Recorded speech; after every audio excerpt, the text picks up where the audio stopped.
आदरणीय श्री विजय बाबू दर्डा जी, मंचस्थ उपस्थित सभी मान्यवर और मेरे सामने उपस्थित और आभासी माध्यम से उपस्थित सभी श्रोतागण, माता भगिनी,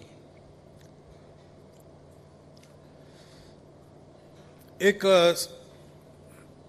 जो सुबह दुखद प्रसंग का समाचार हमको मिला, उसकी एक स्वाभाविक छाया अपने इस कार्यक्रम पर है। और आज जहां कहां लोग मिलते होंगे वो छाया वहां रहेगी, क्योंकि अपने स्वर के माध्यम से और उसके महत्व के चलते अपने नाम से भी आज के समय में लता जी का नाम और लता जी का स्वर भी संपूर्ण देश को जोड़ने वाला एक फैक्टर था। और इसलिए स्वाभाविक है जब उनका नाम लेते हैं तो सबको एक तो याद आता है, कोई सिख, कोई जाट मराठा, कोई गुरखा, कोई मद्रासी, सरहद पर मरने वाला हर वीर था भारतवासी।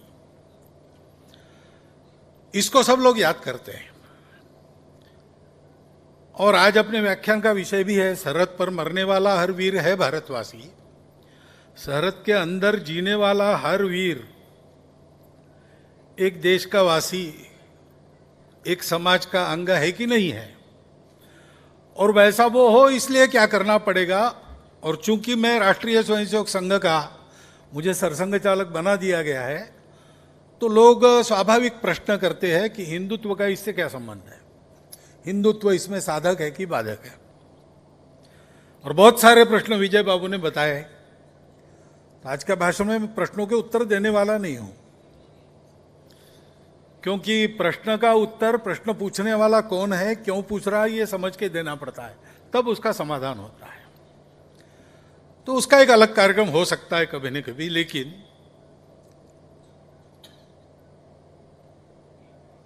हिंदुत्व और राष्ट्रीय एकात्मता इस विषय का प्रतिपादन करने के पहले मैं कुछ शब्दों का उच्चारण किस अर्थ में करता हूं वो स्पष्ट करना चाहता हूं। और पहला शब्द है हिंदुत्व। क्योंकि हिंदुत्व क्या है, और जो सारे प्रश्न आए उसमें हिंदुत्व क्या नहीं है वो ध्वनित हो रहा था। हिंदुत्व कोई इज्म नहीं है। हिंदुत्व का सीधा अंग्रेजी भाषांतर हिंदूनेस होता है। इज्म, अब उसका मूल अर्थ क्या है वगैरह पता नहीं, विद्वानों का विषय है। लेकिन उसका जो रूढ़ अर्थ है वो एक बंद बात रहती है, एक कल्पना रहती है। उस कल्पना को आपको साथ में रखना है, उसके साथ होना है, तो उस कल्पना के साथ आपको एडजस्ट होना पड़ता है। हिंदुत्व ऐसा नहीं है। हिंदुत्व को साथ रखने वाले, हिंदुत्व को मानने वाले हर व्यक्ति ने अपने अपने ढंग से, अपने अपने सामर्थ्य के अनुसार उसका विकास किया है और आज भी उनके द्वारा किया जा रहा है। डॉक्टर राधाकृष्ण इसके बारे में कहते हैं बहुत अच्छे शब्दों में। कैसा है Hindutva? There has been no such thing as a uniform stationary unalterable Hinduism. अब उनके जमाने में हिंदुइज्म शब्द का ही प्रयोग होता था, लेकिन वास्तव में उनको कहना हिंदूनेस है, क्योंकि इज्म कोई है नहीं। यूनिफॉर्म स्टेशनरी अनअल्टरेबल कुछ नहीं है, और इज्म की ये सब प्रॉपर्टीज रूढ़ार्थ में है, whether in point of belief और practice. Hinduism is a movement, not a position, a process, not a result, a growing tradition, not a fixed revelation. Its past history encourages us to believe that it will be found equal to any emergency that the future may throw up, whether in the field of thought or of history.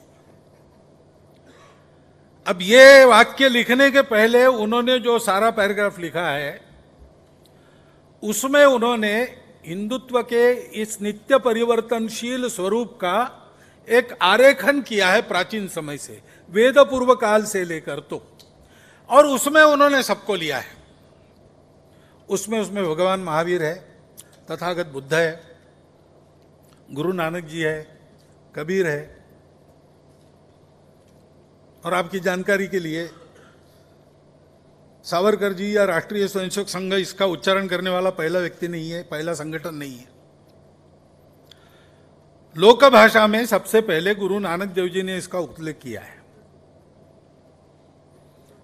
उसके पहले रचे गए हमारे पुराणों में, यानी बौद्धिक ग्रंथों में, इंटेलेक्चुअल्स में इसका उल्लेख मिलता है। तम देव निर्मितम देशम हिंदुस्थानम प्रचक्षते। और उसके पहले कहा जाता है कि ये हमारा जो नाम था हिंदू, ये तो बाद में आया है, इसमें कोई दो राय नहीं। ये रामायण में नहीं है, महाभारत में नहीं है, वेदों में तो नहीं है। कुछ लोग उसके भी प्रमाण देते कि है, लेकिन सामान्यता ये माना जाता है। तो आया कैसे? तो वो पारस में जरतुष्ट्र ने अपना परिचय दिया वहां गुरु बनने के बाद। हमारे गुरु का परिचय क्या है? हमारा 3 मिनट तक परिचय कराते रहे, उनका कितना किया होगा। तो पूछा गया तो उनको ये पता नहीं था कि परिचय क्या होता है, मैं आदमी तो हूं।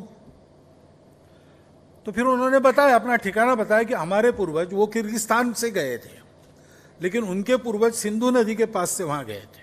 तो वो उन्होंने बताया। तो सिंधु नदी के पास के हिंदू, तो हमारा गुरु हिंदू है, ऐसा उन्होंने कहना प्रारंभ किया। जो इस्राएल के व्यापारियों को पता चला, वो व्यापार करने हमारे पश्चिम किनारे पर आए और वहां उन्होंने हिंदू व्यापारियों को बताया कि आप लोग हिंदू हो। तब उनको पता चला कि हमें हिंदू भी कहा जाता है।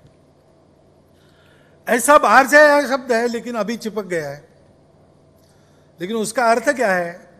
उसका अर्थ कोई बंद चीज नहीं है, ये सदा परिवर्तनशील, अनुभव से बदलती है, लेकिन इसके शाश्वत तत्व है। और इसलिए एक बात और समझनी पड़ेगी, हिंदुत्व के नाम पर आज जो हम उसका अर्थ भूलकर करते वो सब हिंदुत्व नहीं है। मन वचन कर्म से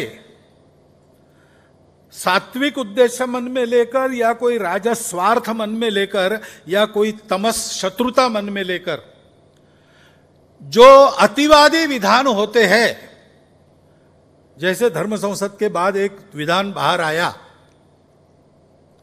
वो हिंदू वचन हिंदू कर्म हिंदू मन नहीं है। देश में आकर एकाध बार अपना संतुलन खोकर मैंने भी कुछ बोल दिया तो वो मेरी गलती है, वो हिंदुत्व नहीं है। संघ या वास्तव में हिंदुत्व का पक्ष लेकर चलने वाले लोग इसको नहीं मानते।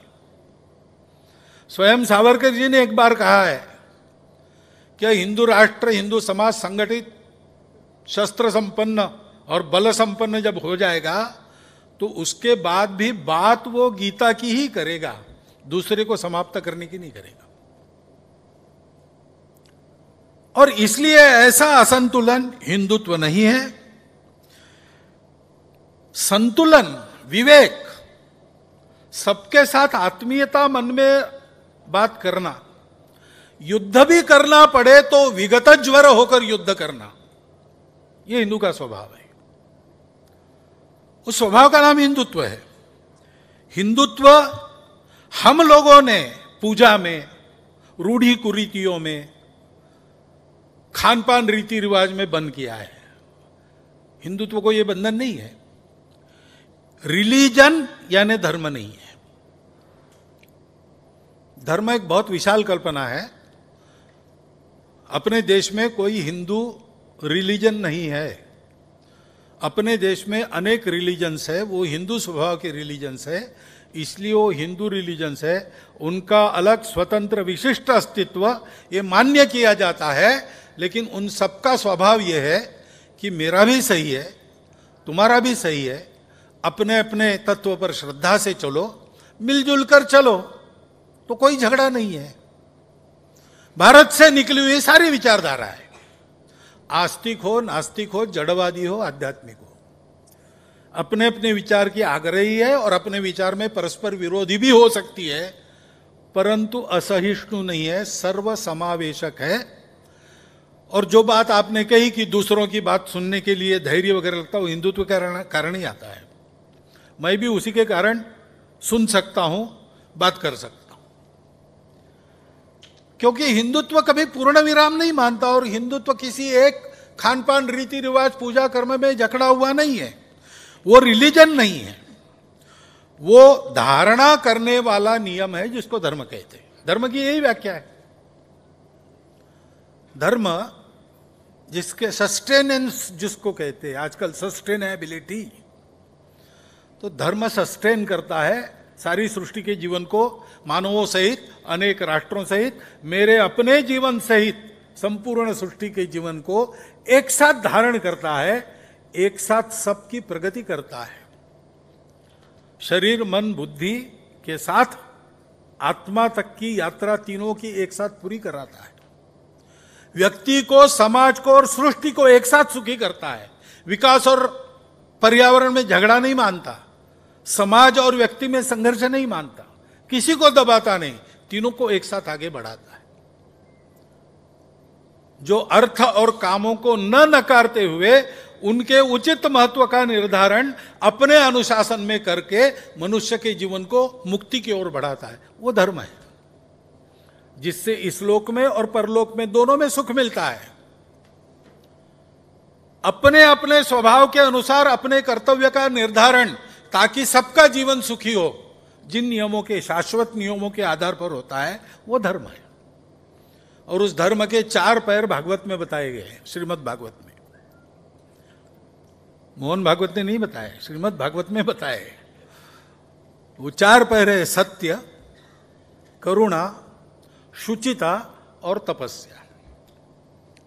ये कभी नहीं बदलता। इस धर्म को आज हिंदू धर्म कहा जाता है। यह धर्म भारत से निकले सब विचारधाराओं ने बताया है। सत्य का सतत अनुसंधान करो, हम सत्य बताते उस पर चलो, ऐसा नहीं कहा। फेथ नहीं है। मैंने ऐसा अनुभूत किया है, तुम करके देखो, तुम्हारी अनुभूति तुम्हारे लिए। तुम जो कहते हो वो सत्य ही है, क्योंकि तुम्हारे अपने स्तर से, तुम्हारी अपनी क्षमता से तुमने वो अनुभूति पाई है। तुम मेरी अनुभूति नहीं पा सकते हो, मैं तुम्हारी नहीं पा सकता हूं, तुम्हारे लिए तुम्हारी सही है। तो उस सत्य का सतत अनुसंधान और अंततोगत्वा सत्य यही बताता है कि अस्तित्व एक है। और इसलिए हम अलग अलग नहीं है। देह अलग है, मन अलग है, बुद्धि अलग है, आवश्यकताएं अलग अलग हो सकती है, आदतें अलग अलग हो सकती है, पूजा अलग, सब अलग हो सकता है। लेकिन ये सारी अलगता, ये अलगता नहीं, ये विविधता है। और वो एकता का ही आविष्कार है। विविधता में एकता, ऐसा हम कहते हैं, वास्तव में एकता की ही विविधताएं हैं। और इसलिए संवेदना होनी चाहिए। भौतिक दुनिया में चलना पड़ता है अलग अलग, लेकिन एक दूसरे के वास्तविक एकता का परिचय मन में रखकर चलो, यानी एक दूसरे के सुख दुख की संवेदना अपने मन में पालो। सबका सुख अपना सुख, सबका दुख अपना दुख। श्री ज्ञानेश्वर महाराज, उनको साक्षात्कार होने के बाद जो अभंग, जो अपना कवन लिखते हैं, उसमें वो कहते हैं, विश्वाचे आर्त माझा मनी प्रकाशले। हमको ईश्वर मिल गया, नहीं क्या हो गया, संपूर्ण विश्व की जो आरती है, वेदना है, और सुख भी एक प्रकार की वेदना ही है, पॉजिटिव वेदना है, ऐसा कहिए आप, वो मैं अपने अंदर महसूस करता हूं। उसके लिए जैसा पवित्र जीवन चाहिए अंतर्बाह्य, उसकी तपस्या करो, ये धर्म है। फिर उसमें आप भगवान कौन सा चुनते हो, आपकी बात है। उस धर्म में अमुक एक समय में अमुक देवता थे, आज दूसरे हैं, ये उस समय की बात है। देश काल परिस्थिति और व्यक्तिगत प्रकृति के अनुसार आचार धर्म बदलते रहता है। उसको चिपके रहना गलत है, समय के अनुसार बदलना चाहिए। जो भी आपका आचार धर्म होगा वो सत्य, करुणा, शुचिता और तपस्या, इनकी पुष्टि करने वाला हो तो धर्म है, नहीं तो वो अधर्म है। और धर्म से मुक्त तो कोई नहीं। धर्म से मुक्त तो कोई नहीं। शिबी राणा के पास कबूतर आया छुपने के लिए, शिबी राणा ने उसको छुपा लिया। बाद में एक बाज आया उड़ते उड़ते कबूतर को ढूंढने लगा, कहाँ है, छिपाया है आपने? राजा ने कहा छिपाया है, मेरी प्रजा है, उसकी जान बचाना मेरा धर्म है, तुमको मैं खाने नहीं दूंगा। राजा ने अपना धर्म बताया, लेकिन बाज भी अपना धर्म बताता है, प्रकृति ने मुझे यह धर्म दिया है, उसको मैं खाऊंगा। तुम मेरे धर्म की हानि करके अपना धर्म कैसे सीधा कर रहे हो? धर्म तो ऐसा नहीं है, वो सब जगह सुख लाता है, मुझे दुख देकर तुम धर्म नहीं कर सकते। और राजा कहता है कि बात तुम्हारी ठीक है, ये तुम्हारा धर्म है, तुम्हारे धर्म का भी पालन होना चाहिए। तुम्हारा धर्म क्या है? कबूतर खाना नहीं, तुम्हारा धर्म है मांस खाना। तो कबूतर को छोड़ दो, मैं अपना मांस तुमको देता हूं, मेरी इच्छा से देता हूं, मुझे सुख होता है उसमें, तुमको खाने में सुख होता है, कबूतर की जान बची उसका भी सुख, ये धर्म है। ऐसा ये धर्म है। सामान्य व्यक्ति की इसको पहचानने, निश्चित करने की ताकत नहीं होती, इसलिए समाज के बड़ी व्यक्ति जो लीक डालते उसमें वो चलता है। और इसलिए समाज के बड़े व्यक्तियों को आवश्यक है कि किसी भी कारण इस धर्म से च्युत न हो। न जातु कामान न भयान न लोभान धर्म त्यजेत जीवितस्यापि हेतु। क्योंकि धर्म नित्य है, धर्मो नित्य सुख दुखो अनित्य, जीवो नित्यो हेतुरस्यत्व नित्य, वो धर्म है। उस सनातन शाश्वत धर्म को आज दुनिया हिंदू धर्म कहती है, हम भी हिंदू धर्म कहते हैं। वो किसी पूजा का विरोधी नहीं, किसी पूजा को मिटाने वाला नहीं, किसी को गिलंकृत करने वाला नहीं है। अलग अलग मणियों को एक सूत्र में पिरोने वाले रस्सी के समान वो हम सबको जोड़ता है। उस धर्म के आचरण की हमारे यहां परंपरा बनाई, छोटे छोटे रिवाज, संस्कार किए, उसको हम कहते हैं संस्कृति। मेरा स्वभाव है, वैसे अपने समाज का एक स्वभाव है। कहीं पर भी जाओ, 100 आम खरीदोगे, पैसे दोगे, 100 के गिन के पैसे लेगा, 100 आम गिन के देगा, लेकिन 5 ऊपर से देगा। सब्जी बाजार में जाओ, खरीदो तो 2 जुड़ी धनिया की खरीदी आपने, 2 काड़ी और ऊपर से डाल देंगे। यह सारे भारत में है। जो अखंड भारत था पहले, उतने एरिया में है, काबुल जाबुल से चिंदविन तक, तिब्बत के उधर के उतार से श्रीलंका के दक्षिण तक, आपको सब जगह यह रिवाज मिलेगा। इस क्षेत्र में चलने वाली सब भाषाओं में उसके लिए शब्द है। अपने यहां पस्तूरी कहते हैं, तेलंगाना में कोसरू कहते हैं, और सब भाषाओं में शब्द है। अब ये कहां से आया? किस आचार्य का ये उपदेश है? मिलेगा आपको कोई?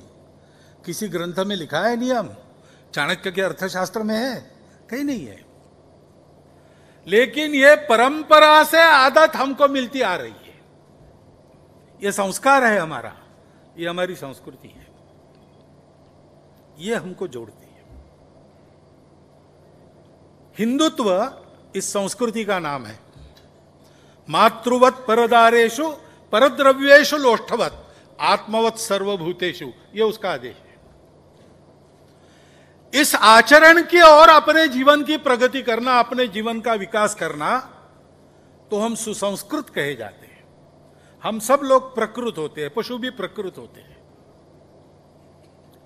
लेकिन प्रकृति से विकृति को ओर नहीं जाना, प्रकृति से संस्कृति की ओर जाना। नर से नराधम नहीं बनना, नर का नारायण बनाना। ये जो यात्रा है, तमसो मां ज्योतिर्गमय असतो मां सद्गमय मृत्योर मां अमृतम गमय, उस यात्रा का नाम हिंदुत्व है। और संस्कृति कल्ट नहीं है। कल्ट फैशन होता है, उसका रीजन नहीं होता, उसका प्रश्न नहीं पूछते कोई, वो कल्ट है। आप उसमें शामिल हुए तो आपको ऐसे ही रहना पड़ेगा। संस्कृति ऐसी नहीं होती, उसके तत्व शाश्वत है, उसका रूप अलग अलग है, वेश बदलता है, घरों की रचना बदलती है, रास्ते बनाने की पद्धति बदलती है, वाहन सब कुछ बदलता है।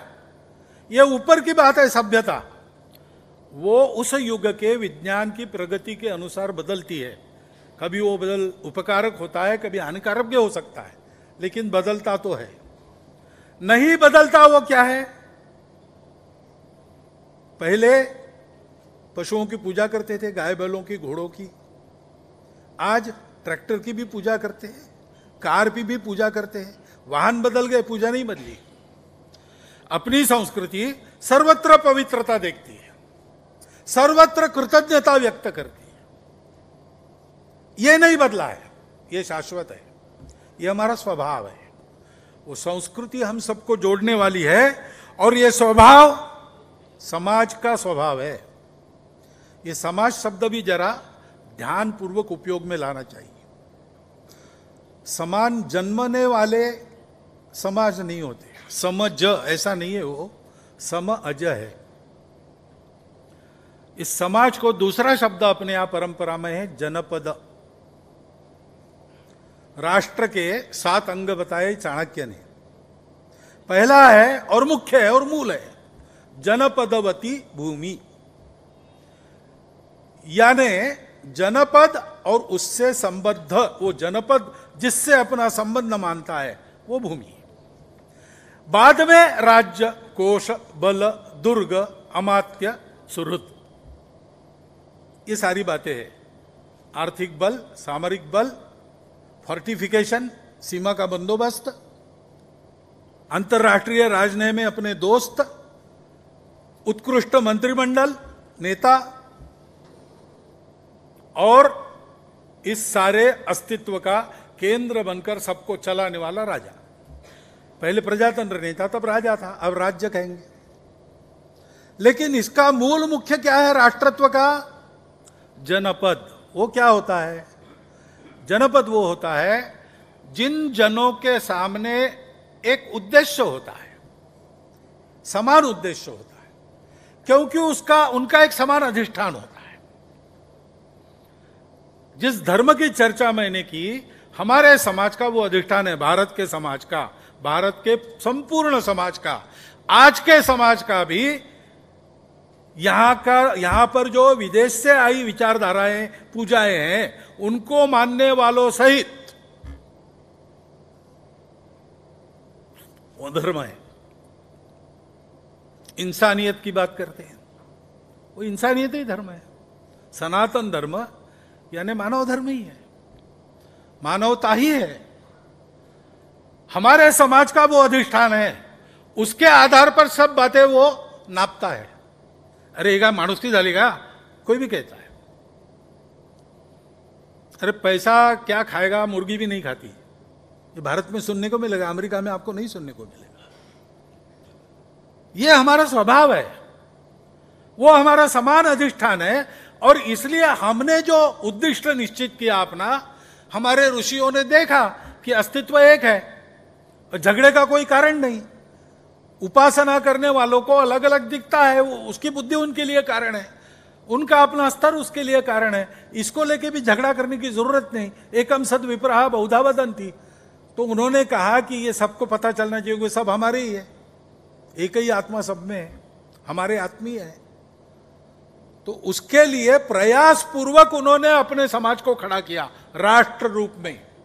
भद्रम इच्छन्त ऋषय स्वर विधा तपो दीक्षाम उपसे दुरद्रे ततो राष्ट्रम बलम ओजश्च जातम। क्या महान उद्योग किया होगा उस समय के लोगों ने, उस अवस्था में। आज ये सारी घुमंती जातियां दिखती है हमको। वो कौन है? उस समय के ज्ञान को सारे समाज में प्रसारित करते हुए समाज का एक संस्कार बनाने वाले, उसके लिए अपना घर स्वेच्छा से छोड़कर तरह तरह के उपक्रम हाथ में लेकर समाज में घूमने वाले, घुमंतु जीवन का स्वीकार जिन्होंने राष्ट्र निर्माण के व्रतधारी होकर किया, वो ये हमारे सब घुमंतु लोग हैं। इसलिए वो स्वतंत्रता के लिए लड़ते रहे, इसलिए ब्रिटिशों ने उनको क्रिमिनल ट्राइब्स घोषित किया। आज उनकी दुर्वस्था है, लेकिन वास्तव में इस दुर्वस्था के वो किसी भी प्रकार से यह सजा उनको नहीं मिलनी चाहिए, क्योंकि सारा जीवन उन्होंने समाज के भलाई के लिए लिया था। उस समय ऐसी कितनी टोलियां निकली होगी, कहां कहां गई होगी। ऐसा उद्यम करके ये राष्ट्र बना है प्राचीन समय से। हिंदू राष्ट्र बनाने की बात नहीं है, आप मानो नहीं मानो वो है। और इसलिए राष्ट्रीय एकात्मता की जब बात आती है तो आप देखिए हमारी कल्पना क्या है। वो कल्पना नहीं कह रहा प्राचीन समय की, आज हमारी कल्पना क्या है। हम यूनिफॉर्मिटी नहीं आवश्यक समझते, दुनिया समझती है एक होना है तो एक सा होना पड़ेगा। हम कहते हैं एक सा होने की जरूरत नहीं, to be different is not to be separate. अलग होना, विविध होना है, अलग होना नहीं है। विविधता में एकता है, इसलिए दिखती है, उस एकता की ही हम आविष्कार है। एक स्वरूप कुछ कुछ हद तक किसी किसी मामले में आवश्यक रहता है, कभी कभी आवश्यक रहता है, तो अच्छा तरीका उसका दंड नहीं माना गया है, फोर्स नहीं माना गया है, प्रबोधन माना गया है। संस्कार से उन्नति करो। और इसलिए सात्वीकरण, इंटीग्रेशन, हमारे यहां संविधान का आदेश है नेशनल इंटीग्रेशन। हम इंटीग्रेट करते हैं। हमारे संविधान की प्रस्तावना में हमारे राष्ट्रीय एकात्मता का सूत्र दिया है। वो हमारा संविधान का प्रस्ताव क्या कहता है? सामाजिक आर्थिक न्याय। क्यों हम ये देश बना रहे हैं, अपने आप को ये संविधान क्यों दे रहे हैं? सामाजिक आर्थिक न्याय, विचार, अभिव्यक्ति, विश्वास, धर्म और उपासना की स्वतंत्रता। यहां ये हिंदी में पढ़ रहा हूं, संविधान अंग्रेजी में लिखा गया था, वहां धर्म शब्द नहीं है। फेथ एंड वर्शिप ऐसा कहा है। यहां एक विश्वास एडिशनल शब्द आ गया, धर्म और एक आ गया। तो उस धर्म का अर्थ वो नहीं है जो अभी तक मैंने बताया, और धर्म का अर्थ दूसरा नहीं है। ये शब्द यहां गलत है ऐसा मुझे लगता है। लेकिन किस बात की स्वतंत्र? पूजा की स्वतंत्रता। मैं किस भगवान को मानता हूं मेरा विषय है, मानता हूं कि नहीं मानता हूं मेरा विश्वास है। फेथ एंड वर्शिप ये ठीक है, उसकी स्वतंत्रता। प्रतिष्ठा व अवसर की समता, सबको प्रतिष्ठा है, ऊंच नीच नहीं है। और अवसर की समता है, सबको समान अवसर। अब ये हुआ, मैंने ऐसा सुना है, गलत होगा तो मेरे शब्द वापस, लेकिन मैंने ऐसा सुना है कि आगे के शब्द स्वर्गीय डॉक्टर बाबा साहब आम्बेडकर की कल्पना से इसमें डाले गए हैं। व्यक्ति की गरिमा और राष्ट्र की एकता सुनिश्चित करने वाला बंधुभाव की वाली बंधुता। और डॉक्टर साहब कहते थे, डॉक्टर अंबेडकर साहब, कि बंधुभाव यही धर्म है। और संविधान सभा में संविधान प्रदत्त करते समय जो उनके दो प्रसिद्ध भाषण है, उसमें एक में उन्होंने कहा है कि बिना इसके हम टिकेंगे नहीं। अब ये बंधुभाव कैसे आता है? कानून से नहीं आता है, मानने से आता है। और आदमी क्यों मानेगा? मैं मान लूंगा, विजय बाबू मान लेंगे, हम मानते ही है, विचार अलग है तो भी। लेकिन सामान्य आदमी विचार अलग हो गया कि उसका स्वार्थ भी अलग हो जाता है, उसको अभ्यास नहीं रहता। 135 करोड़ के देश में हर सामान्य आदमी इसको मानेगा कैसे? कोई संबंध चाहिए, और वो संबंध है हम सब भारत माता के पुत्र हैं। हम भारत के नागरिक है कि नहीं है, लेकिन नागरिक एक कानूनन संबंध है। और कल तक जिसने भारत को ब्रिटिशों की सत्ता का वाहक बन के रौंदा, वो भी आज नागरिक बन के यहां रह सकता है।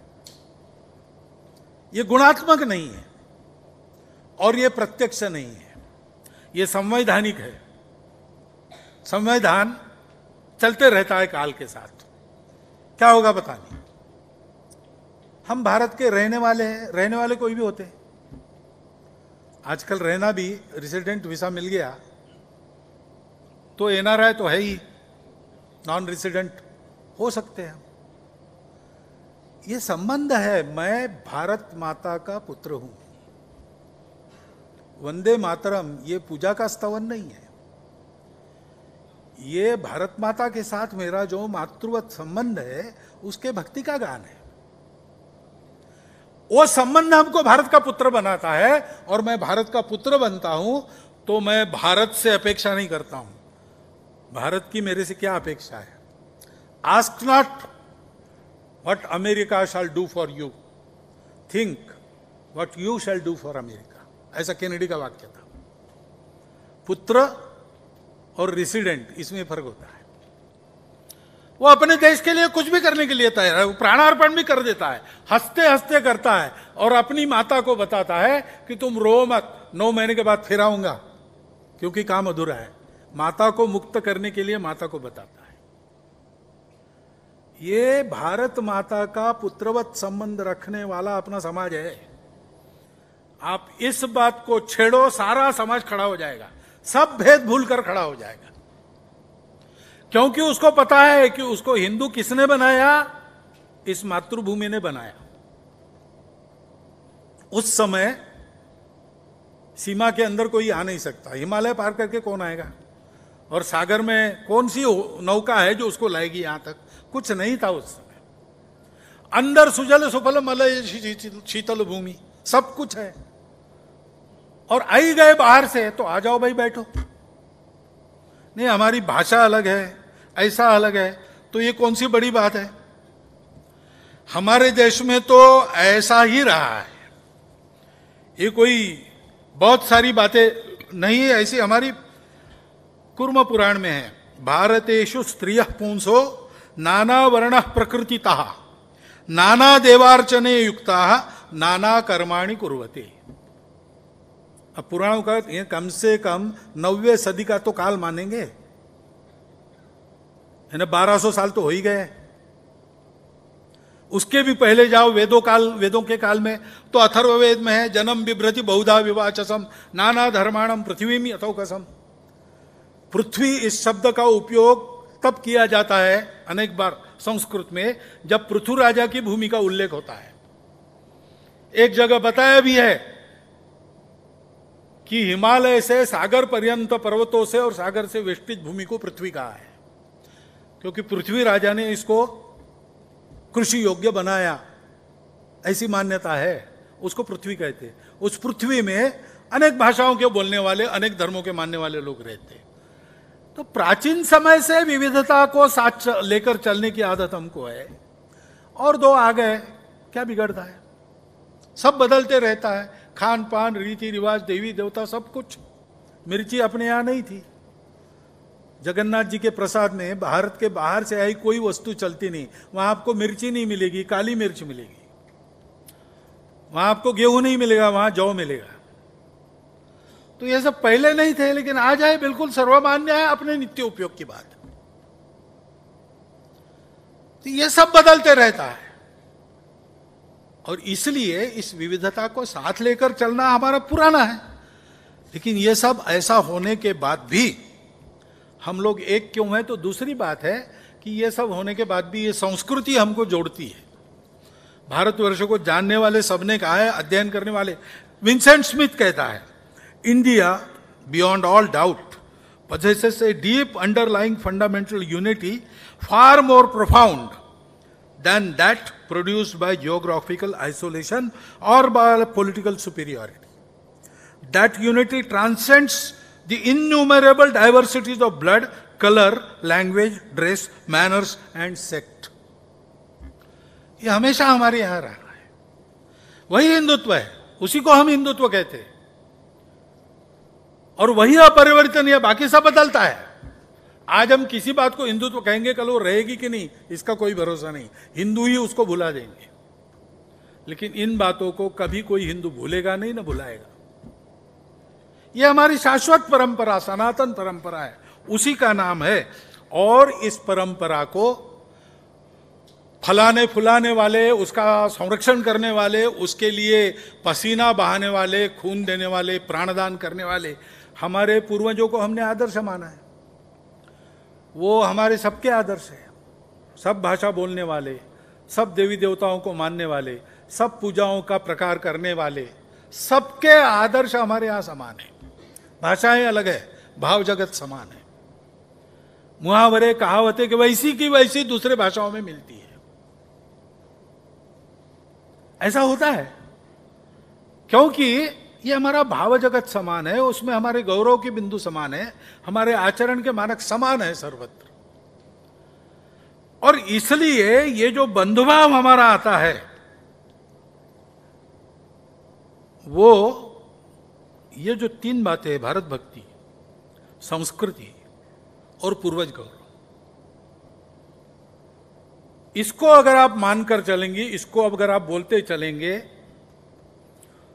तो कुछ लोग कहेंगे कि आप कम्युनल हो क्योंकि आप हिंदुत्व बोल रहे हो। सेक्युलर देश में, सेक्युलर कहां से आया भाई? सेक्युलर ये विदेशी वातावरण का शब्द है, हमको दिक्कत नहीं सेक्युलर शब्द से, क्योंकि हमारे यहाँ परंपरा रही है, राज्य सेक्युलर है। अभी संविधान का जो प्रियम्बल मैंने पढ़ा, पुराना पढ़ा, उसमें वो शब्द है नहीं, बाद में आया, ठीक है, आने से कोई दिक्कत नहीं होती, क्योंकि स्पिरिट तो वही है।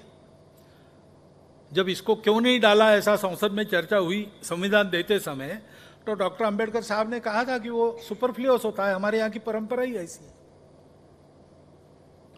लेकिन आप ये बात करेंगे ना तो आपको हिंदुत्ववादी कहा जाएगा, जैसे मुझे बुलाने के कारण इनको भी कभी कहा जाएगा, प्रणोदा को कहा गया, ऐसा होता है, क्योंकि यही है, दूसरा नहीं है।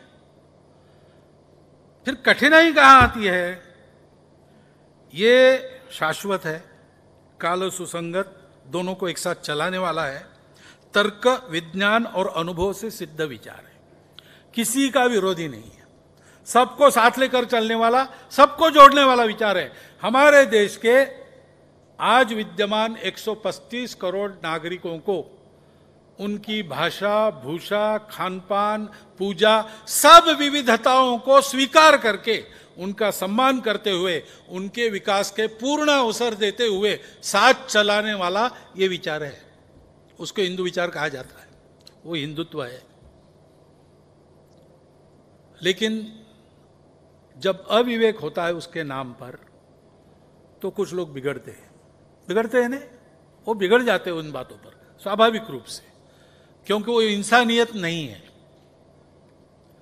और कुछ लोग उसका लाभ उठा के इस विचार को कम करने की चेष्टा करते हैं, क्योंकि हम सब लोग जानते हैं, विवाद के लिए कोई ना कहेगा तो कहेगा, लेकिन वास्तविक है कि अपने इस उभरते देश को तोड़ने की साजिशें चल रही है। अंग्रेजों ने बहुत बड़ी साजिश की, उसका आधार यही था, इनको इस अपने जोड़ने वाले सूत्र को भुला देना चाहिए, तब ये काली चमड़ी में गोरे अंग्रेज बनकर यहां रहेंगे, ये कहा गया है। वही खेल आज फिर से चल रहा है। अब हिंदुत्व ये राजनीति नहीं है, हिंदुत्व ये पूजा नहीं है, हिंदुत्व किसी प्रकार के अतिरेक में विश्वास नहीं करता, क्योंकि उसका आधार धर्म है। तथागत ने कहा है कि वो पहले, बीच में, अंत में, सब समय, सर्वत्र सुखकारी ही होता है, जो नहीं होता वो अधर्म है।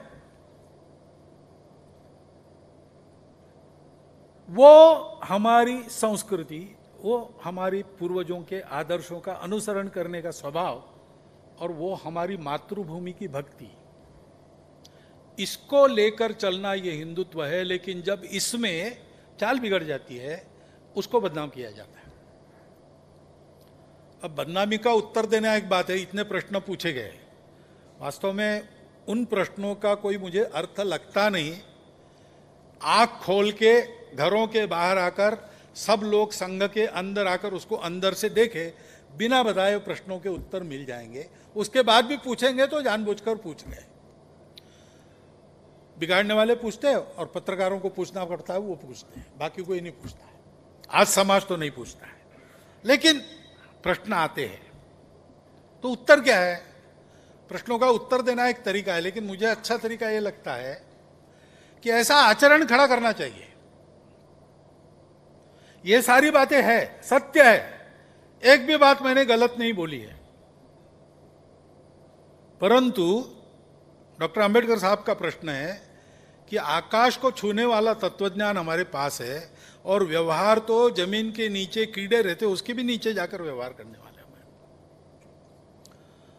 तो ये आचरण की आदत सुधार कर यह आचरण खड़ा करना यही उपाय है, क्योंकि अन्यथा वो जो संविधान में कहा गया बंधुभाव है, वो बंधुभाव उत्पन्न करने वाला दूसरा कुछ नहीं है। आज की अपनी देश की हालत देखिए, सब अपने गुटीय स्वार्थ से खेल रहे हैं, राजनीति भी उसी की हो रही है। जब कोई परिचक्र आता है तब तो सब खड़े हो जाते हैं, फिर असली हिंदू जागृत होता है। असली हिंदू वो होता है जो उस समय दिखता है, लेकिन बाकी समय दुख में सुमिरन सब करे, सुख में करे न कोई। जो सुख में सुमिरन करे तो दुख काहे को होए। शांति की अवस्था में, सामान्य अवस्था में कोई परचक्र नहीं है, कोई आर्थिक संकट नहीं है, कुछ कोरोना वगैरह कुछ नहीं है, सब ठीक चल रहा है, उस समय हमको ऐसे रहना पड़ेगा भैया। अपनी सारी विविधताओं का सम्मान करते हुए, एक दूसरे की बदलने की चेष्टा न करते हुए, अपने स्वार्थ के उल्लू सीधे करने के लिए आपस में भेद की बात न करते हुए, अपने अहंकार के कारण ऊंच नीच न देखते हुए, हम एक माता के जाए पूत है, एक समाज के घटक है। हमारा एक उद्देश्य है जो पूर्वजों ने दिया है, एतद् देश प्रसूतस्य सकाशाद अग्र जन्मनाथ स्वम स्वम चरित्रम शिक्षेरन पृथिव्याम सर्वमानव। ऐसा समन्वित जीवन, एक साथ सबकी उन्नति करने वाला जीवन जीना कैसे, इसका तरीका दुनिया को मालूम नहीं है। कोरोना के बाद फिर से विचार चल रहा है और हमारे तरफ लोग देख रहे हैं। हमारे पास उसकी कुंजी है, हमारे पास उस जीवन का 3000 साल सतत चला हुआ पुराना उदाहरण है। हमको अपने काल सुसंगत व्यवहार को खड़ा करके इस देश में अपनी वास्तविक एकता को लाना पड़ेगा। उसके लाते किसी को मिटने का धोखा नहीं है, खतरा नहीं है। सब रहेंगे, अपनी अपनी विशिष्टताओं सहित रहेंगे। अपनी गलत बातें सबको छोड़नी पड़ेगी, हमको भी छोड़नी पड़ेगी। गलत बातें सबको छोड़नी पड़ी, जो गलत है वो गलत है। और सही गलत क्या है? जो सबको सुखी करता है वो सही है, जो किसी को दुखी करता है वो गलत है। सत्य, अहिंसा, अस्तेय, अपरिग्रह, ब्रह्मचर्य, तप, शौच, स्वाध्याय, ईश्वर प्रणिधान और संतोष। मुझे बताइए, भारत के किसी विचारधारा के आचरण के उपदेश में इससे अलग क्या है? और मुझे बताइए, भारत के किसी विचारधारा के प्रारंभ का अधिष्ठान अस्तित्व की एकता है कि नहीं है? ईश्वर मानने वाले हो न मानने वाले, एकता जड़ के संयोग से बनी कि चैतन्य के नाते अपने आप उभर कर आई, इसमें मतभेद है। लेकिन एकता है, उसी की विविधता है, इसमें किसी का मतभेद नहीं। तो इस बात को नकारते क्यों है? हिंदुत्व और राष्ट्रीय एकात्मता, यह शीर्षक गलत हो गया। हिंदुत्व यानी राष्ट्रीय एकात्मता, ऐसा शीर्षक होना चाहिए, क्योंकि वो हिंदुत्व किसी संप्रदाय को समाप्त करने वाला नहीं है, किसी संप्रदाय को मिटाने वाला नहीं है, सबको साथ रखकर ऊपर उठाने वाला है, बढ़ाने वाला है, अधिक परिष्कृत करने वाला है। वो हिंदुत्व किसी एक जाति के वर्चस्व की बात नहीं करता। जाति के वर्चस्व की बात ये विकृति है, it should go out lock, stock and barrel. असली हिंदुत्व का अनुसरण करके उसका पूर्ण निर्मूलन हो सकता है। अनेक संतों के उदाहरण है, उनके व्यवहार ऐसा था, उनका जीवन ऐसा था। समाज में यह आचरण का परिवर्तन लाना आवश्यक है। हिंदुत्व पर कपोल कल्पित आक्षेप उठाने के बजाय सही हिंदुत्व का आचरण हम करें। हिंदुत्व का नाम नहीं लिया तो भी चलेगा, लेकिन इसी आचरण का हम पुरस्कार करें। हिंदुत्व को यह भी चिंता नहीं है, हिंदुत्व नाम पहले नहीं था। कंटेंट, हिंदू शब्द का आग्रह क्यों है? भारत से पूरा कंटेंट नहीं आता, एक भूगोल से जुड़ जाता है और वो भूगोल बदलते रहता है।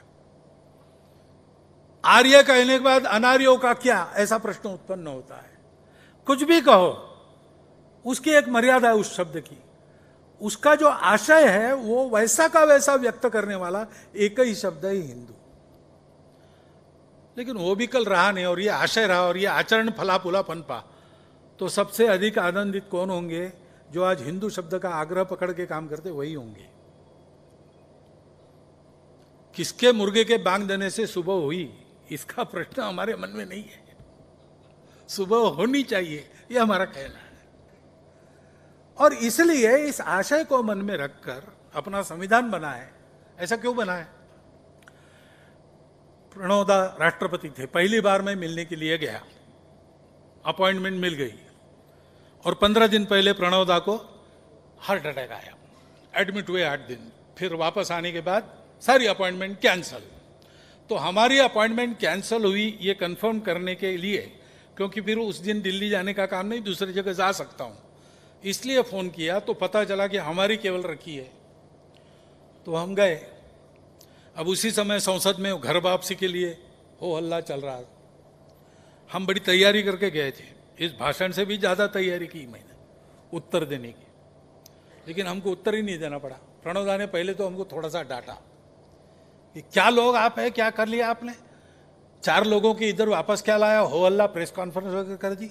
300 साल से मिशनरी कर रहा है, किसी के कान पर जू नहीं रेंगती, और आप एकदम प्रेस कॉन्फ्रेंस ले रहे। लो अब नतीजा, कैसे हो हल्ला हो रहा है। ये तो पॉलिटिक्स है, ऐसे ही होगा। मैं भी आज कांग्रेस में रहता, मैं यही करता। फिर आवाज थोड़ा नरम करके बोले, लेकिन आप लोगों के द्वारा घर वापसी का काम नहीं होता तो देश का 30% समाज, तो हमको बड़ा आनंद हुआ कि हमारे लाइन पर आ रहे। हमने कहा क्रिश्चियन होता, फिर क्रिश्चियन नहीं होता, क्रिश्चियन हुए तो कोई राष्ट्र से कट जाता। उन्होंने कहा कि क्या धर्मनिरपेक्षता की बातें हमको अमेरिका बोल रही, हमारे देश को। अरे दुनिया में सबसे ज्यादा सेक्युलर हमारा संविधान है। फिर 1 सेकंड रुके, और फिर उन्होंने कहा कि लेकिन संविधान है तब से हम सेक्युलर है, ऐसा नहीं है। हमारे संविधान बनाने वाले सब लोग सेक्युलर माइंडसेट के थे, इसलिए तो संविधान ऐसा बना। फिर 1 सेकंड रुके, फिर उन्होंने कहा, और वो कोई पहले नहीं थे सेक्युलर माइंडसेट वाले हमारे देश में। 5000 वर्षों की हमारी परंपरा के संस्कार सेक्युलर है।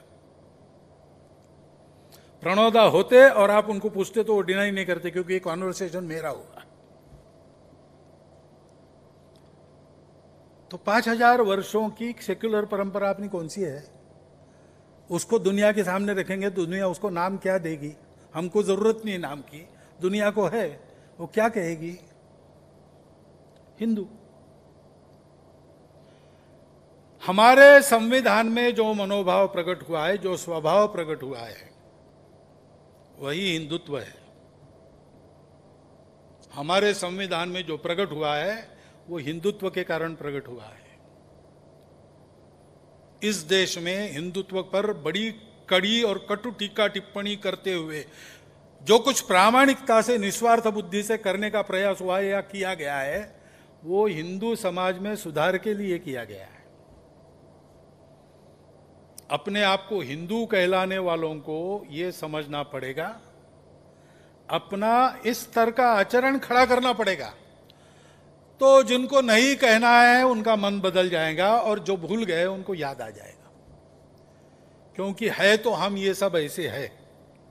जैसे मुझे जो जन्म मिला उसको मैं नहीं बदल सकता, वैसे हम जो है उसको हम नहीं बदल सकते, और हमको जो होना है वो उसी के आधार पर हम कुछ हो सकते हैं। जो हम नहीं है वैसे हम हो नहीं सकते। जो हम है उसमें ऊंचा सा ऊंचा क्या हो सकता है वो हम हो सकते हैं। हमको वो होना चाहिए, क्योंकि वो बात ऐसी है, वो हम सबको तो जोड़ती ही है, लेकिन अपने जोड़ने के स्वभाव के कारण संपूर्ण पृथ्वी को एक घर बना सकती है, वसुधैव कुटुंबकम तक जा सकती है। तो संपूर्ण विश्व को धर्म देने वाला, संतुलन देने वाला, सब्र देने वाला, सारे विरोधाभासों को एक साथ चलाते हुए सबकी उन्नति साधने वाला, सुख शांतिपूर्ण नया जग बनाना है, नई दुनिया बनानी है, तो दूसरा उपाय नहीं, और वो देना भारत का काम है। उसके लिए भारत को खड़ा करना है। हम समझे कि अपने स्वभाव के दृष्टि से ही अपने आदेश संविधान में हमने पाए हैं। अपने उस स्वभाव पर रहकर ही हम अपने समाज की एकात्मता साकार कर सकते हैं। वो साकार करने के लिए अपना अपना काम करे, अपने विचार से चले, लेकिन विनाकारण इस विवाद में न पड़ते हुए आशय समझ कर चले। जिनकी मति बिगड़ी है, चाल बिगड़ी है, वो अपने आप ठीक हो जाएंगे, अपने आप ठीक हो जाएंगे। समाज से जिस बात का प्रतिसाद मिलता है उस बात को करने की बात चलती है, अप्रिय पथ्यकर करने की तैयारी नहीं है। सत्य बोलने वाला, अप्रिय बोलने वाला, पथ्यकर बोलने वाला वो आवश्यक है, वैसा चलने वाला, करने वाला आवश्यक है। वैसा हम सबको, समझदार लोगों को होना पड़ेगा। तो महाजनों येन गतस्स पंथा, समाज का भी आचरण बदलेगा और ये एकात्मता सधेगी। मैं हिंदुत्व और राष्ट्र की एकात्मता में कोई विरोध देखता नहीं हूं, और जितना मैंने आज तक काम किया है, मेरा व्यक्तिगत अनुभव और संघ का सामूहिक अनुभव यह है कि कहीं पर भी हमने लोगों को तोड़ा नहीं है। जहां टूटा है वहां जोड़ने का ही प्रयास हमने किया है, और जहां जुड़ा है वहां हमने कभी टूटने नहीं दिया है, क्योंकि हम इस हिंदुत्व को लेकर चलते हैं। मुझे यहाँ बुलाया, अपने विचार रखने का अवसर दिया, सुन लिया। आप विचार करेंगे, विश्वास मन में है। आपको धन्यवाद देता हूं और मेरे 4 शब्द समाप्त करता हूं।